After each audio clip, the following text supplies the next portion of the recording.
আসসালামু আলাইকুম everyone. So আজকে আমি যেটা শেয়ার করব সেটা হচ্ছে মুরগির আচার, অ্যান্ড ট্রাস্ট মি এটা ১ বছর পর্যন্ত ভালো থাকবে।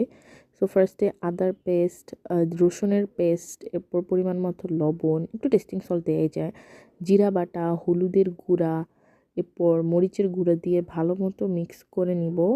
এরপর কী বলে আগুনটা দিয়ে দিব।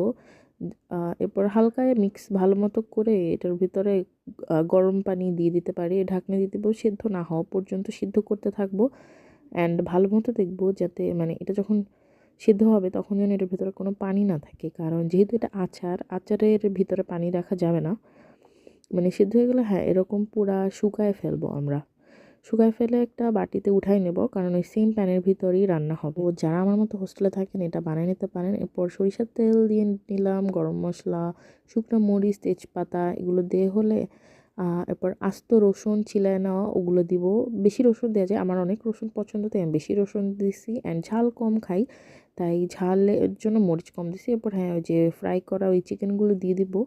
এখানে অনেকে অনেক মশলা ইউজ করে আচারের জন্য, বাট আমি একদমই সিম্পল রাখছি, কারণ আমি সিম্পল খুবই পছন্দ করি। আই মিন আচারের যত পাঁচফোড়ন সরিষাগুলো অ্যাড করা যায়, বাট আমি একদমই সিম্পল খেতে লাইক করি। তো হ্যাঁ এভাবে সব কিছু দেওয়ার পরে হ্যাঁ এটার ভিতরে কিন্তু সিরকা আসবে।